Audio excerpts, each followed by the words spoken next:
তিনি রাজনীতিবিদ এবং সাবেক সংসদ সদস্য। আখতারুজ্জামান ভাই, আপনাকে আমাদের অনুষ্ঠানে স্বাগত জানাচ্ছি।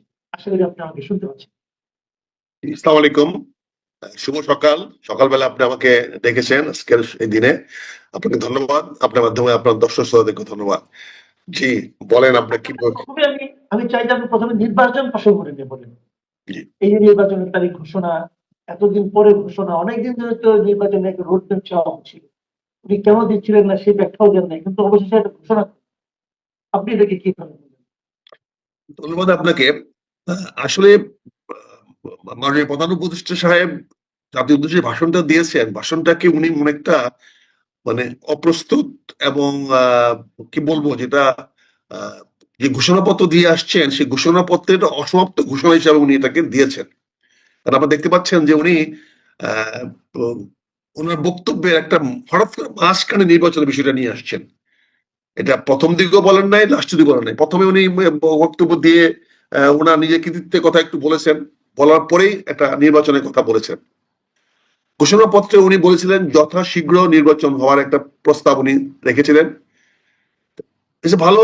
আমি আপনাকে বলেছিলাম যে গৃহযুদ্ধে এড়াইতে হলে নির্বাচনের তারিখ ঘোষণা ছাড়া তার সামনে কোনো বিকল্প নাই।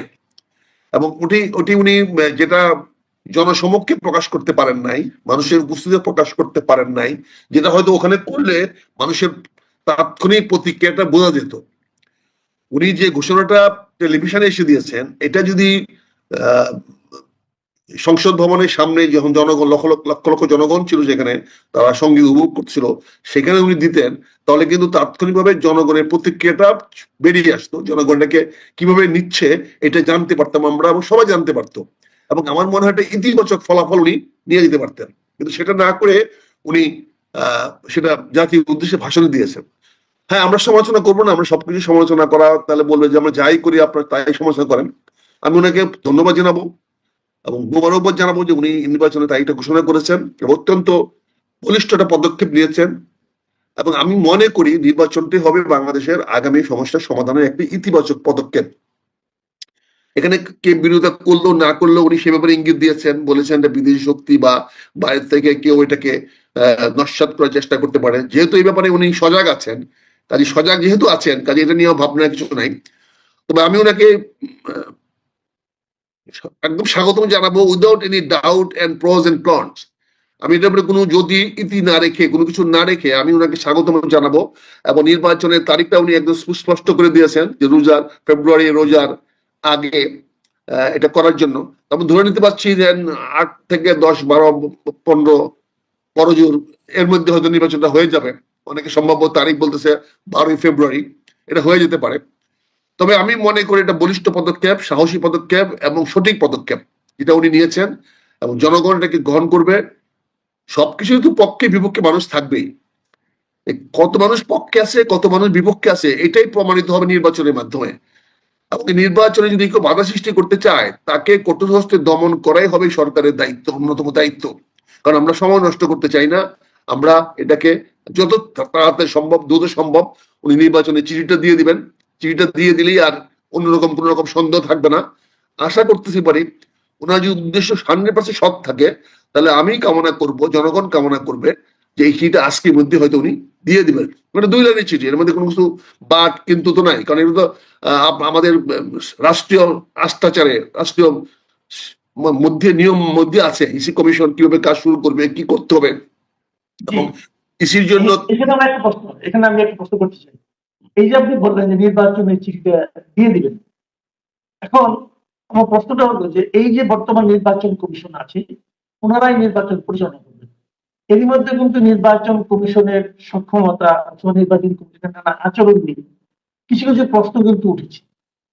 তো আপনি কি এই বর্তমান নির্বাচন কমিশন, যদি এদের কোনোই পরীক্ষা আপনি বলতে হয়নি, তারপরে এদের কর্মকাণ্ড, কথাবার্তা এসব দেখে আপনার কি মনে হয় যে এই নির্বাচন কমিশন জনগণের প্রত্যাশিত একটা নির্বাচন অনুষ্ঠানের সক্ষমতা রাখেন? আমি মনে করি যেহেতু এই নির্বাচন কমিশনকে নতুন গঠন করা হয়েছে এবং ডক্টর ইউনূস সাহেব গঠন করেছেন, এবং উনি ওনার কালকে বক্তব্যে বা অন্য কোথাও এমন কোনো আভাস ইঙ্গিত দেন নাই যে তাদের কার্যক্ষমতা বা কর্মক্ষমতার উপর তার কোনো সন্দেহ আছে। তিনি স্পষ্ট বলে দিয়েছেন চিঠি দেওয়ার সঙ্গে সঙ্গে তারা নির্বাচন কমিশন কাজ শুরু করে দিবে। উনি বলেন না, এখানে কোনো স্কোপ রাখেন নাই যে নির্বাচন কমিশনকে পুনর্গঠন করবেন বা একটা সময় নেবেন, সময় নিয়ে নির্বাচন পুনর্গঠন করে তারপরে চিঠি দিবেন। উনি কিন্তু সরাসরি বলে দিয়েছেন যে চিঠি দেওয়ার সঙ্গে সঙ্গে নির্বাচন কমিশন তাদের নির্বাচনী কার্যক্রম শুরু করে দিবেন এবং তারিখটা উনি বলে দিয়েছেন এর মধ্যে হইতে হবে। তার মানে উনি ডাইরেক্টিভও দিয়ে দিয়েছেন, পাশাপাশি উনি নির্বাচন কমিশনের স্বাধীনতা দিয়ে দিয়েছেন, কিন্তু অ্যাক্টিভ ইফ রেখেছেন, মানে একটা বাধা রেখেছেন যে উনি একটা চিঠি দিবেন, লিখিত চিঠি দিবেন। সেই চিঠিটা আমি মনে করি জাতীয় বৃহত্তর স্বার্থে এবং ওনার কমিটমেন্ট অনুযায়ী যত তাড়াতাড়ি দিতে পারবেন ততই ওনার স্বচ্ছতা প্রমাণিত হবে, ততই উনি যে সিরিয়াস এটা প্রমাণিত হবে। এই জন্য আমি আশা করছি আজকে ওয়ার্কিং ডে এই 2 লাইনের চিঠি ব্যাপারে কোনো বাধা আসে নাই।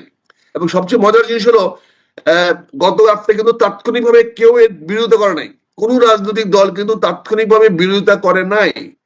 এবং এখন পর্যন্ত আমরা যতটুকু জানি কোন রাজনৈতিক দল এই ব্যাপারে নেগেটিভ কিছু বলে নাই, নেতিবাচক কিছু বলে নাই, কিন্তু বিস্তারিত মন্তব্য তারা তাদের দলীয় ফোরামে আলোচনা করে তারা দিবেন। ইনি যদি মনে করেন যে কেউ বাধা দিতে পারে এই জন্য অপেক্ষা করে চিঠি দেরি করেন, তাহলে মনে হবে উনি সুযোগ নেওয়ার চেষ্টা করছেন। তো ওনার সদিচ্ছাটাকে প্রমাণ করার জন্য আমার কামনা থাকবে, আমি যেটা আশা করব বা জনগণ যেটা আশা করছে সেটা হচ্ছে উনি যত তাড়াতাড়ি বলবো না, আমি বলবো আজকের মধ্যেই চিঠিটা উনি দিয়ে দিবেন। তাহলে ওনার অবস্থানটা জাতির সামনে অনেক পরিষ্কার হয়ে যাবে এবং ওনার পদক্ষেপটা ইতিবাচক এবং ওনার অ্যাকশনটা যে একটা অত্যন্ত বলিষ্ঠ এবং সাহসী এবং উনি সৎ উদ্দেশ্যে বক্তব্য দিয়েছেন, এটা জাতির সামনে প্রমাণিত হবে। আচ্ছা, আরেকটা জিনিস, আরেকটা প্রশ্ন হলো, গত বেশ কিছুদিন ধরে যখন বিএনপি নির্বাচনের রোডম্যাপ চাচ্ছিল তখন বারবার বলা হচ্ছিল যে আইন শৃঙ্খলার যে পরিস্থিতি, এই পরিস্থিতি নির্বাচন, বিশেষ করে জামাতের পক্ষ থেকে যে আইন শৃঙ্খলা যে পরিস্থিতি, এইভাবে নির্বাচন হয় না। এখন আইন শৃঙ্খলা পরিস্থিতি খুব একটা উন্নত হয়েছে গত কয়েকদিন অথবা গত কয়েক মাসে, সেরকম বিশ্বমান কিন্তু নয়। তাহলে কি নির্বাচনের সময় এই বর্তমান যে আইন শৃঙ্খলা বাহিনী আছে এদের দ্বারাই সম্ভব হবে, নাকি এখানে সেনাবাহিনীকে আপনার লাগানোর প্রয়োজন থাকতে পারে মনে করেন? এখানে আইন শৃঙ্খলা রক্ষায় তো সেনাবাহিনী ইতিমধ্যে নিয়োজিত আছে এবং সেনাবাহিনীকে কিন্তু উইথড্র করা হবে না হবে এটা কিন্তু বলা হয় নাই। এছাড়াও আগেও বলে দেওয়া হয়েছিল যে আগামী নির্বাচনে 60,000 সেনাবাহিনীকে নিয়োগ দেওয়া হবে, বিষয়টা পরিষ্কার। আর গতকালকে একটা সুষ্ঠু সফল অনুষ্ঠান করার মাধ্যমে জাতির সামনে সারা বাংলাদেশে কালকে যারা উৎসব আনন্দ হয়েছে, মানুষ সবাই ঘর থেকে বেরিয়ে আসছিল, তাতে প্রমাণিত হয়েছে যে সরকারের কাছে আইন শৃঙ্খলা অবস্থিতি নিয়ন্ত্রণে আছে। কালকে কিন্তু কোনো অপ্রীতিকর ঘটনা ঘটে নাই। ফলে আইন শৃঙ্খলা বাহিনী কৃতিত্ব নিতেই পারে যে না, রাষ্ট্রটা তাদের নিয়ন্ত্রণে আছে, যদি পলিটিক্যালি আদারওয়াইজ মোটিভেটেড না হয়, যদি তাদের উদ্দেশ্য অন্যদিকে না যায়, তাহলে আমার মনে হয় আইন শৃঙ্খলা রক্ষাকারী বাহিনী এটাকে অত্যন্ত সুন্দরভাবে কাজটা করাতে পারবে। সবকিছু নির্ভর করে সরকারি সদিচ্ছার উপরে। এবং ডক্টর ইউনূস সাহেব তার জাতীয় উদ্দেশ্যে ভাষণের মাধ্যমে ওনার সদিচ্ছার প্রমাণ রেখেছেন, সদিচ্ছা দেখিয়েছেন। এখন বাস্তবায়িত করতে উনি কতটুকু সদিচ্ছা রক্ষা করবেন সেটা নির্ভর করছে আজকালের মধ্যে। জি, এখন অন্য প্রসঙ্গে যাচ্ছি, একটু অন্য প্রসঙ্গ নয়, মানে একদম খুবই কাছাকাছি প্রসঙ্গ। সেটা হলো জুলাই ঘোষণাপত্র। কালকে একটু বৈরী আবহাওয়া ছিল, একটু বৃষ্টি ছিল, এর মধ্যে অনেক লোক মানিক মেহমেনিতে দাঁড়িয়ে দাঁড়িয়ে ডক্টর ইউনূসের ঘোষিত জুলাই ঘোষণাপত্র শুনেছেন, আমরাও টেলিভিশনে দেখেছি। ঘোষণাপত্রটা বেশ বড়ই ছিল, আমাদের একটু বড়ই মনে হচ্ছে। এই ঘোষণাপত্রটা আমার ধারণা যেহেতু আগে হচ্ছে আপনি দেখেছেন এবং শুনেছেন এবং স্টাডি করেছেন, এই ঘোষণাপত্র নিয়ে আপনার কোনো মূল্যায়ন আছে? ধন্যবাদ আপনাকে। এই ঘোষণাপত্র নিয়ে আমি তো কালকে থেকে এটা নিয়ে একটু সিরিয়াসলি দেখাশোনা করার চেষ্টা করেছি। আমি এটার উপরে একটা ছোট্ট একটা নোট তৈরি করেছি, আমি যদি অ্যালাউ করেন আমি সেই নোটটা পড়ে শোনাই তাহলে তাড়াতাড়ি হবে। আমার মতে জুলাই ঘোষণাপত্রটি ছিল একটি অত্যন্ত সূক্ষ্ম রাজনৈতিক দলিল, একটি বলিষ্ঠ রাজনৈতিক দলিল বলে আমি মনে করি, যা 2024 সালের গণ অভ্যুত্থানের পটভূমি, কারণ, ফলাফল এবং ভবিষ্যৎ রাজনৈতিক কাঠামো গঠনের অভিপ্রায়কে তুলে ধরা হয়েছে। এবং এটার মধ্যে আমি 5টি ইতিবাচক এবং 5টি নেতিবাচক পয়েন্টকে আমি আইডেন্টিফাই করেছি। এখানে আমি সময় দিচ্ছি, 5টি ইতিবাচক পয়েন্ট বলেছি, 5টি নেতিবাচক। আমি সংক্ষেপে বলছি, ইতিবাচক 5টির মধ্যে আমি মনে করি এখানে গণ ইচ্ছার প্রতিফলন হয়েছে। প্রথমত আমরা যে দেখতে পাচ্ছি গতকালকে ওনার বক্তব্যের মধ্যে বা এটা ঘোষণার মধ্যে গণ ইচ্ছার যে প্রতিফলন, সেই প্রতিফলন হয়েছে দীর্ঘকালীন আন্দোলন, সংগ্রাম এবং আত্মত্যাগের রাষ্ট্র স্বীকৃতি দেওয়া হয়েছে। একটি জনগণের সার্বভৌমত্ব, গণতন্ত্র, মানবাধিকারের প্রতিশ্রুতি পুনঃপ্রতিষ্ঠার গুরুত্বপূর্ণ একটি দলিল হিসাবে বাংলাদেশের মানুষের সামনে বহুদিন থেকে যাবে। দ্বিতীয়ত বলছি যে স্বৈরশাসনের বিরুদ্ধে অবস্থান, এটাকে গতকালকে পরিষ্কার করা হয়েছে।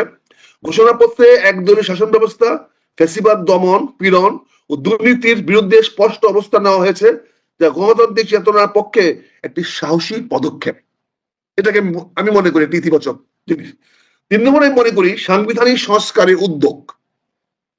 প্রস্তাবে সংবিধানে গণতান্ত্রিক সংস্কারের কথা বলা হয়েছে, যার মাধ্যমে ভবিষ্যতে রাজনৈতিক সংকট এড়ানো এবং গণতান্ত্রিক প্রতিষ্ঠানগুলোকে কার্যকর করা সম্ভব হতে পারে। এরকম সম্ভাবনা একটা উনি কালকে ওনার বক্তব্যে আমরা দেখতে পাই। 4 নম্বর যেটা দেখেছি আমরা, আমার কাছে মনে হয়েছে শহীদদের স্বীকৃতি ও ক্ষতিপূরণ। গণ অভ্যুত্থানে নিহত ও আহতদের জন্য রাষ্ট্রীয় স্বীকৃতি ও আইন সুরক্ষার প্রতিশ্রুতি একটি মানবিক ও ন্যায়সঙ্গত পদক্ষেপ। এটা খুবই মানে প্রয়োজন ছিল এবং এটা উনি পরিষ্কার করেছেন। কাজে মনে করি মানবিক পদক্ষেপটা জনগণের মাঝে একটা ইতিবাচক প্রভাব তৈরি করবে। পঞ্চম যেটা আমার কাছে যে 5টিকে আমি হাইলাইট করেছি, এই জন্য 5টি বলছি। পরিবেশ ও ভবিষ্যৎ প্রজন্মের অধিকারের অঙ্গীকার। ভবিষ্যৎ পরিবেশ ও জলবায়ু সহিষ্ণু, অন্তর্ভুক্তিমূলক ও টেকসই উন্নয়নের অঙ্গীকার বর্তমান বিশ্বের চাহিদার সঙ্গে সামঞ্জস্যপূর্ণ। ওনারা যে উন্নয়নের যে ধারাবাহিকতা, উন্নয়নের যে একটা ডক্ট্রিন উনি দিয়েছেন, এটা কিন্তু বিশ্বের সঙ্গে গ্রহণীয়। এই 5টি ছিল মোটামুটি। আমি অনেকগুলো ইতিবাচক পয়েন্ট আরো আছে, কিন্তু আমি 5টাকে আলাদা করেছি। এই 5টি পয়েন্ট আমার কাছে মনে হয়েছে ইতিবাচক বলতে পারি। আমি আমার 5টি এর পাশাপাশি 5টি নেতিবাচক আমি রেখেছি কম্পেয়ার স্টাডির জন্য, আপনাদের জন্য হয়তো ভালো হতে পারে। প্রথমেই ছিল রাজনৈতিক পক্ষপাত দুষ্ট ভাষা। ওনার যে ভাষাটা ছিল সেটা ছিল রাজনৈতিক পক্ষপাত দুষ্ট ভাষা, যেটা মানুষের কাছে কাম্য ছিল না। ঘোষণাপত্রে শেখ হাসিনা ও আওয়ামী লীগ সরকারের বিরুদ্ধে কঠোর, ব্যক্তিকেন্দ্রিক এবং বিদ্বেষমূলক ভাষা ব্যবহার করা হয়েছে, যা দলিলটির নিরপেক্ষতা ও গ্রহণযোগ্যতা প্রশ্নবিদ্ধ করতে পারে। উনি তো জাতীয় নেতা, উনি কোন দলীয় নেতা নন।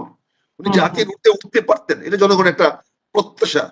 প্রতিপক্ষ থাকবেই, শত্রু থাকবেই। অন্য ভুল হয়েছে বলে তো আমার সঠিকতাটা প্রয়োজনীয় দেখা দিয়েছে। এটা মনে হয় দীর্ঘমেয়াদে একটা পক্ষপাত দুষ্ট থেকে যাবে ওনার বক্তব্যটা। এটা আমার ব্যক্তিগত মতামত। 2 নম্বর হলো রাজনৈতিক প্রতিশোধ, বিচারের অঙ্গীকার। এটা শব্দটা আমি বলছি রাজনৈতিক প্রতিশোধ। অতীতের অন্যায় ও নিপীড়নের জন্য দ্রুত বিচারের ঘোষণা রাজনৈতিক প্রতিহিংসার ইঙ্গিত দিতে পারে এবং ভবিষ্যতের জন্য পূর্ণ প্রতিশোধের এবং পরিবেশ তৈরি করতে পারে। এখানে আমি সরকার হিসেবে যখন আমি একটা কাউকে বিচার করার অঙ্গীকার করি, তাহলে সরকার একটা পক্ষপাতদুষ্ট হয়ে যায় এবং সরকার একটা প্রতিপক্ষকে বিচার করার কথা বলতে পারে। বিচারটা ছিল নিরপেক্ষ। আমরা জানি যে বিচার একটা নিরপেক্ষ বিষয়। এখানে সরকার বা বাদীর প্রশ্ন বড় কথা নয়, বিচারটা নিরপেক্ষ ভাবে হবে। কিন্তু ওনার এরকম ঘোষণার মধ্যে এটা আসাটা, এটা প্রতিশোধমূলক হিসাবে অনেকে ভবিষ্যতে হয়তো এটাকে চিহ্নিত করতে পারে, আমার কাছে মনে হয়েছে। আরেকটা জিনিস মনে হয়েছে রাষ্ট্রীয় প্রতিষ্ঠানগুলোর পুনর্গঠনের অস্পষ্টতা। যদিও সংস্কারের কথা বলা হয়েছে, কিন্তু কোন কাঠামোতে এবং কিভাবে এই রূপান্তর বাস্তবায়ন হবে তা স্পষ্টভাবে উল্লেখ করা হয়নি। উনি সংস্কারের কথা বলেছেন, কিন্তু কিভাবে করবেন এটা এখানে উনি ব্যক্ত করতে পারেন নাই। 4 নম্বর বলছি বিদেশি রাষ্ট্র ও শক্তির বিরুদ্ধে অভিযোগ। এটা কিন্তু কোনো সুনির্দিষ্ট কোনো রাষ্ট্র বলে বিদেশি শক্তি, তার মানে এনিবডি আদার দ্যান বাংলাদেশ। বিদেশি শক্তি বলতে সবাইকে উনি মিন করতে পারেন, এটা অনেকে এইভাবে নিতে পারে। উনি বলেছেন তাই ঘোষণাপত্রে বিদেশি রাষ্ট্র ও বহিঃশক্তির বিরুদ্ধে প্রভুত্বের অভিযোগ রাজনৈতিক ও কূটনৈতিক জটিল পরিস্থিতি তৈরি করতে পারে, যা আন্তর্জাতিক সম্পর্কের জন্য ঝুঁকিপূর্ণ।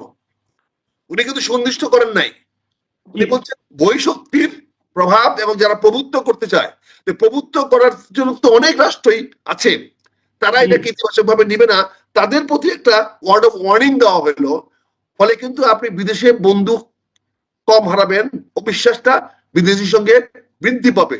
ওরা যখন আপনাকে কোনো কিছু চাপ দিবে। তো 5 নম্বরটা আমি বলতে চাচ্ছি সেটা হচ্ছে এই ঘোষণাপত্রের আইনগত গ্রহণযোগ্যতার ঝুঁকি রয়েছে।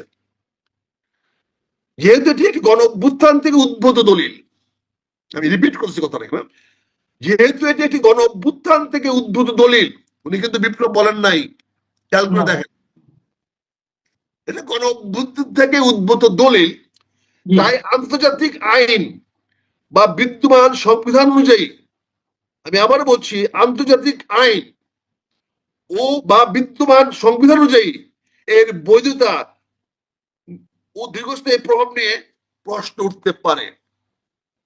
আমরা আগে থেকে বলে আসছি, যদি এটা বিপ্লবী সরকারের ঘোষণাপত্র হতো তাহলে আপনি এটাকে একটা আইনগত বা গ্রহণযোগ্যতা ভিত্তি দিতে পারতেন, কিন্তু আপনি বারবার কালকে বলেছেন গণ অভ্যুত্থান, আপনি কিন্তু বিপ্লবের কথা বলেন নাই।